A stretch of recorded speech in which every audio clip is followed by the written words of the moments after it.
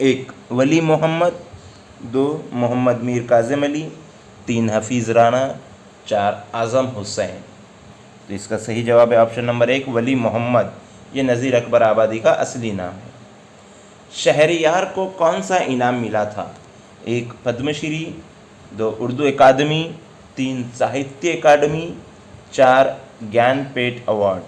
تو اس کا صحیح جواب ہے آپشن نمبر 4 شہریار کو گیان پیٹھ ایوارڈ ملا تھا۔ سوال نمبر 42 شمس العلماء کسے کہا جاتا ہے؟ ایک الطاف حسین حالی، دو شبلی نعمانی، تین ڈپٹی نذیر احمد، چار سر سید احمد خان۔ تو اس کا صحیح جواب ہے آپشن نمبر 1 الطاف حسین علی، انہیں شمس العلماء کہا جاتا ہے۔ سوال نمبر 43 حاکم کی جمع کیا ہے؟ حاکم کی جمع ایک حکام، دو احکام، تین حکمات، چار حکمت۔ تو اس کا صحیح جواب ہے آپشن نمبر 1 حکام۔ سوال نمبر 44 افراد کی ضد کیا ہے؟ ایک فراوانی، دو کمیاب، تین بہتات، چار مفصل۔ افراد یعنی کہ کوئی چیز بہت زیادہ ہو جانا۔ تو یہاں دیکھیے آپ فراوانی، بہتات، مفصل یہ سب زیادہ ہی میں آتے ہیں، تو آپشن نمبر 2 کمیاب اس کا صحیح جواب ہے۔ 45 ہے مربی کی تانیث کیا ہے؟ ایک مربیہ، دو رابعہ، تین مربع، چار مبرہ۔ اس کا صحیح جواب ہے مربی کی تانیث۔ اب دیکھیے 3 اور 4 تو مربع ہو ہی نہیں سکتا ہے، 2 نمبر رابعہ ایک نام ہے، اور 1 نمبر جو ہے تو اس کا صحیح آپشن ہے مربیہ۔ 46 در ذیل میں سے کس لفظ کے آگے خیر لگانے سے وہ بامعنی لفظ بامعنی سابقہ بن جائیں گا؟ ایک ہے خواہ، دو فریب، تین فروش، چار نشین۔ تو دیکھیے ہم لگا کر دیکھ لیتے ہیں۔ پہلا ہے خیر خواہ، یہاں پر ہو جا رہا ہے تو صحیح جواب تو اس کا یہی آ گیا 1 نمبر، پھر بھی ہم چیک کر لیتے ہیں آگے۔ دوسرا ہے خیر فریب، تو یہاں پر یہ کوئی بامعنی لفظ نہیں بن رہا ہے خیر فریب۔ خیر فروش، سرفروش تو سنا ہے، خیر فروش نہیں ہو رہا ہے۔ خیر نشین، ہم نشین ہو سکتا ہے، خیر نشین نہیں ہوتا ہے، تو یہاں آپشن نمبر 1 خیر خواہی اس کا صحیح جواب ہو رہا ہے۔ اب سوال نمبر 47 شعر کی صنعت پہچانیے۔ ادب ہی سے انسان انسان ہے، ادب جو نہ سیکھے وہ حیوان ہے۔ اس میں کون سی صنعت کا استعمال کیا گیا ہے؟ صنعت مبالغہ، صنعت تضاد، صنعت تشبیہ، صنعت استعارہ۔ تو دیکھیے دوستو اس میں انسان اور حیوان یہ ضد والے الفاظ آئے ہیں، اس لیے ہم سمجھ سکتے ہیں کہ یہ صنعت تضاد کا اس میں استعمال کیا گیا ہے۔ تو اس کا صحیح جواب ہے آپشن نمبر 2 صنعت تضاد۔ سوال نمبر 48 محاورے کے معنی بتائیے۔ سرخ روح ہونا، سرخ روح ہونا یعنی کیا ہے؟ اس کے معنی بتلائیے۔ ایک غصہ ہونا، 2 لال ہونا، 3 کامیاب ہونا، 4 وعدہ پورا کرنا۔ تو سرخ روح ہونا کے معنی ہیں آپشن نمبر 3 کامیاب ہونا۔ سوال نمبر 49 جملے میں علامات اوقاف پہچانیے۔ کاش میں پرندہ ہوتا۔ دیکھیے یہاں پر پرنٹنگ مسٹیک میں ایک نشان نہیں لگا ہوا ہے جو ختم ہونے کے بعد، جملہ ختم ہونے کے بعد لگایا جاتا ہے ختمہ، پھر بھی ہم اس کو اس طرح سے پہچان سکتے ہیں۔ دیکھیے کہ ایک نمبر ہے کہ واولین اور فجائیہ نشان اور سکتہ، تو اس میں سکتہ تو کہیں پر بھی نہیں ہے۔ دوسرا ہے واولین، فجائیہ نشان اور ختمہ، یہی اس کا صحیح جواب ہے۔ تیسرا ہے واوین اور وقفہ، تو اس میں واوین تو ہے لیکن وقفہ نہیں ہے کہیں پر بھی۔ 4 فجائیہ نشان اور ختمہ، اس میں ختمہ تو ہے جو دکھ نہیں رہا ہے لیکن فجائیہ نشان ہے۔ تو اس پہ سے ہم سمجھ سکتے ہیں کہ اس کا یعنی اگر کچھ اس طرح کی مسٹیک ہو بھی گئی پیپر میں تو اس طرح سے ہم اس کا صحیح جواب تک ہم پہنچ سکتے ہیں۔ چلیے سوال نمبر 50، شعر مکمل کیجیے۔ آدمیت کا سبق بھول رہی ہے دنیا، یہ شعر ایک نظم میں سے ہی ہے جو درسی کتاب میں موجود ہے، اس میں سے میرے خیال سے کچھ یہ تیسری چوتھی یا پانچویں میں نظم ہے۔ آدمیت کا سبق بھول رہی ہے دنیا، ایک غم کے ماروں کو کلیجے سے لگایا جائے، دل جو بچھڑے ہیں انہیں پھر سے ملایا جائے، آمد صبح کا پیغام سنایا جائے، یہ سبق اثر نو اس کو پڑھایا جائے۔ تو اس کا جو مصرع ثانی ہے وہ ہے، یہ سبق اثر نو اس کو پڑھایا جائے، آپشن نمبر 4۔ اس لیے دیکھو دوستو، میں نے آپ کو کہا نا ٹیکسٹ بک کے باہر کچھ بھی نہیں آتا، پہلی جماعت سے لے کے 10ویں جماعت تک کی ٹیکسٹ بک اردو کی پوری طرح سے آپ ایک مرتبہ اچھے سے مطالعہ کر لیجئے، انشاءاللہ آپ کو اس میں زیادہ سے زیادہ مارکس اردو میں ملیں گے۔ اور ابھی بہت کم وقت باقی بچا ہے، اس لیے میں یہی کہوں گا آپ کو کہ آپ زیادہ سے زیادہ جو ہے تو کوئی جو 2 لینگویجز ہے آپ کے، فرسٹ لینگویج سیکنڈ لینگویج، اس پہ زیادہ زور دیجئے اور کوشش کیجئے کہ اس میں 60 میں سے آپ 50 سے 55 مارکس حاصل کریں۔ 50 سے کم نمبر لینے کے تو آپ اس میں سے لے ہی نہ، 50 کے اوپر ہی حاصل کریں، تو باقی کے جو 90 نمبر بچ رہے ہیں، یعنی کہ فرسٹ پیپر ہے تو اس میں جو ریاضی، ماحولیات اور نفسیات، تو یہ تینوں میں سے آپ کو پھر 40 نمبر لینا ہے۔ تو سب سے زیادہ آپ زور دیجئے 2 لینگویجز پہ، اور تیسرا کوئی ایک مضمون بھی اسی طرح سے بہت اچھی اسٹڈی کر لیجئے اس کی۔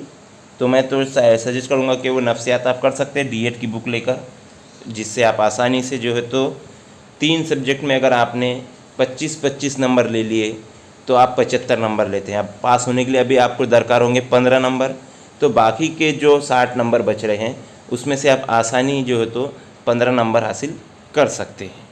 چلیے اگلا سوال کی جانب آتے ہیں، ہے سوال نمبر 51۔ وہ جملہ جس میں حیرت، افسوس، خوشی، خواہش یا غم کا اظہار ہوتا ہے اسے کیا کہتے ہیں؟ یہ دیکھیے سب جذبات ہے، جس جملے میں جذبات کا اظہار ہوتا ہے وہ جملہ یہاں آئے گا۔ ایک ہے امریہ جملہ، دوسرا استفہامیہ جملہ، تیسرا بیانیہ جملہ، چوتھا فجائیہ جملہ۔ دیکھیے امریہ جملہ اس کے اندر کوئی نصیحت وغیرہ کی جاتی وہ ہوتا ہے۔ استفہامیہ جملہ، امریہ جملہ نصیحت کی جاتی ہے، حکم دیا جاتا ہے، ایسا کوئی جملہ ہوتا ہے۔ استفہامیہ جملہ یعنی سوالیہ جملہ ہوتا ہے، اس کے آخر میں سوالیہ نشان ہوتا ہے۔ تیسرا بیانیہ جملہ ایک سادہ جملہ ہوتا ہے۔ چوتھا فجائیہ جملہ جس میں جذبات کا اظہار ہوتا ہے۔ تو یہاں دیکھیے آپ سب جذبات کا اظہار ہو رہا ہے، اس لیے اس کا صحیح جواب ہے فجائیہ جملہ۔ سوال نمبر 52۔ وہ جملہ جس میں رسول کریم کی حیات مبارکہ سیرت پاک کو بیان کیا جائے، یہاں پر وہ نظم ہونا چاہیے تھا، وہ جملہ کہا گیا ہے، ٹھیک ہے، لیکن ہم سمجھ تو گئے ہیں کہ پوچھا کیا جا رہا ہے۔ ایک ہے حمد، 2 ہے نعت، 3 ہے نظم معرہ، 4 ہے قصیدہ۔ تو دیکھیے یہاں پر جس نظم میں اللہ کے رسول صلی اللہ علیہ وسلم کی حیات مبارکہ سیرت پاک کا بیان کیا جاتا ہے یا ان کی تعریف بیان کی جاتی ہے وہ نعت ہوتی ہے، اس لیے یہاں آپشن نمبر 2 صحیح جواب ہے نعت۔ حمد میں ہم اللہ تعالیٰ کی تعریف بیان کرتے ہیں، نظم معرہ آزاد نظم ہے، اور قصیدہ جو ہے تو کسی بادشاہ وغیرہ کی جو ہے تو تعریف میں بیان کی ہوئی نظم کو قصیدہ کہتے ہیں۔ چلیے سوال نمبر 53۔ مخمس کے ہر بند میں کتنے مصرے ہوتے ہیں؟ 1 2 2 3 3 4 4 5۔ دیکھیے مخمس کے اس کا صحیح جواب ہے آپشن نمبر 4 5۔ مخمس کے ہر بند میں 5 مصرے ہوتے ہیں، اس کے نام سے بھی جو مخمس ہوتا ہے اس کے 5 کونے ہوتے ہیں، اس کے نام پر سے بھی آپ سمجھ سکتے ہیں کہ اس میں 5 بند ہوتے ہیں۔ 2 بند شعر میں ہوتے ہیں، 2 مصروں کا شعر ہوتا ہے، 3 بند مجھے یاد نہیں آ رہا ہے، 4 بند جو ہے تو رباعی میں ہوتے ہیں۔ چلیے سوال نمبر 54۔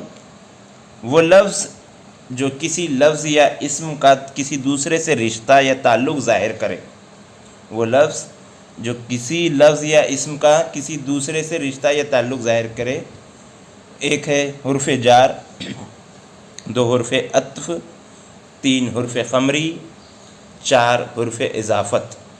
تو یہاں پر صحیح جواب ہے حرف جار۔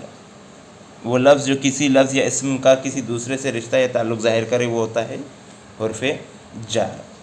حرف عطف دو الفاظ کو جوڑنے کے لیے بیچ میں آنے والے حرف کو کہتے ہیں۔ حرف شمسی، حرف قمری 14 ہیں، ہم نے دیکھ چکے ہیں اس سے پہلے کہ حرف ایک ویڈیو میں نے آپ کو شاید دکھایا حرف قمری اور حرف اضافت۔ اس کا صحیح جواب ہے حرف جار۔ چوتھے دیکھتے ہیں 55 درج ذیل سے کیا قصیدے کا جز نہیں ہے؟ ایک گریز، دو مدحا، تین سراپا، چار حسن طلب۔ دیکھیے اس کا قصیدے میں جو ہے تو کون سی چیز نہیں آتی، تو اس میں گریز، مدحا اور حسن طلب تو آتا ہی ہے۔ اس کا صحیح جواب ہے آپشن نمبر 3 سراپا، یہ قصیدے کا جز نہیں ہے۔ آپشن نمبر 56 روپ کس کی رباعیوں کا مجموعہ ہے؟ یہ جو اس طرح کے سوالات آتے ہیں یہ بھی درسی کتاب میں سے ہی ہوتے ہیں، پہلی سے لے کر 10ویں جماعت تک کی۔ اب اوپر کی جو جماعتیں ہیں 5ویں، 6ٹھی، 7ویں، 6ٹھی سے آگے کی، وہاں پر سبق کے شروعات میں جان پہچان یا تعارف کے جو سبق شروع ہونے سے پہلے مصنف وغیرہ کا تعارف بیان کیا جاتا ہے جو باکس میں، تو اس کے اندر یہ چیزیں ہوتی ہے کہ جو شاعر ہے، جو مصنف ہے، ان کی جو ہے تو مشہور مجموعے کا یا ان کو مجموعے کا نام ہوتے ہیں، ان کو کون کون سے ایوارڈ ملے، کون سے ان کے القابات ہے، ان کی پیدائش وغیرہ، یہ سب چیزیں وہاں پر ہوتی ہے۔ تو آپ دیکھیے کہ پیپر پہلی جماعت سے لے کے 10ویں جماعت کی درسی کتاب کے باہر ایک بھی سوال نہیں آتا، یہی ہمارے لیے کافی ہے مطالعے کے لیے۔ اگر آپ ان کا ہی مطالعہ کریں تو آپ کے لیے کافی ہو جائے گا اور آپ آسانی سے جو ہے تو TT پاس کر سکتے ہیں۔ تو دیکھیے آپشن نمبر 1 ہے Atiya Parveen, option number 2 Zafar Gorakhpuri, option number 3 Firaq Gorakhpuri, option number 4 Najm Afandi. تو صحیح جواب ہے روپ، یہ فراغ گورکھپوری کی رباعیوں کا مجموعہ ہے، آپشن نمبر 3۔ اب دیکھیے درج ذیل اشعار کا مطالعہ کیجیے اور دیے گئے سوالات کے 4 متبادل سے صحیح متبادل کی نشاندہی کیجیے۔ سوال نمبر 57 سے لے کے 60 تک کے سوالات ہم کو اس نظم میں دیکھ کر حل کرنا ہے۔ آپ اس نظم کو پاز کر پڑھ لیجیے اور اس کے بعد سوالات کے جوابات ہم دیکھتے ہیں۔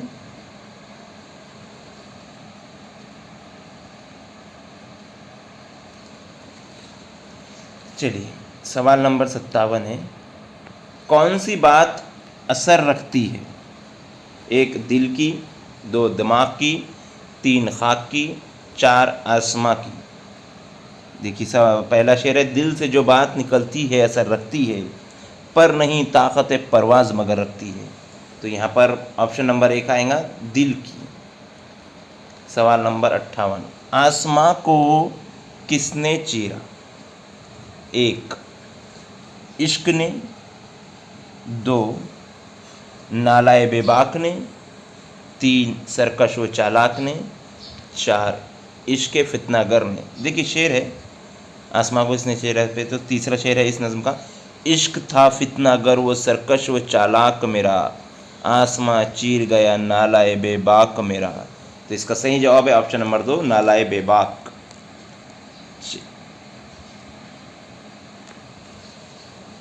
سوال نمبر 59 مسجود ملائک کون ہیں؟ 1 فرشتے، 2 جن، 3 آدم، 4 شیطان۔ اس نظم کا چوتھا شعر ہے، اس قدر شوق کہ اللہ سے بھی برہم ہے، تھا جو مسجود ملائک یہ وہی آدم ہے۔ تو اس کا صحیح جواب ہے آپشن نمبر 3 آدم۔ 60واں سوال جو ہمارا آج کا آخری سوال ہے، آخری بند میں انسان کو کس پر ناز ہے؟ آخری جو بند ہے، ناز ہے طاقت گفتار پر انسانوں کو، بات کرنے کا سلیقہ نہیں نادانوں کو۔ تو آپشن ہے 1 شوقی، 2 عالم کیف، 3 مسجود ملائک اور 4 طاقت گفتار۔ یا طاقت گفتار کا اس شعر میں ذکر آیا ہے، اور صحیح جواب ہے آپشن نمبر 4 طاقت گفتار۔ ٹھیک ہے دوستو، آج کے لیے اتنا کافی ہے۔ بہت جلد میں اگلے ویڈیو میں اب چائلڈ ڈیولپمنٹ اینڈ پیڈالوجی کا ویڈیو لے کر حاضر ہوں گا آپ کے سامنے جلد ہی، کچھ ہی گھنٹوں بعد۔ آپ اس ویڈیو کو لائک کیجئے اور کیسا لگا ویڈیو ضرور کامنٹ کیجئے، اور اپنی دعا میں مجھے ضرور یاد رکھیے۔ جزاک اللہ۔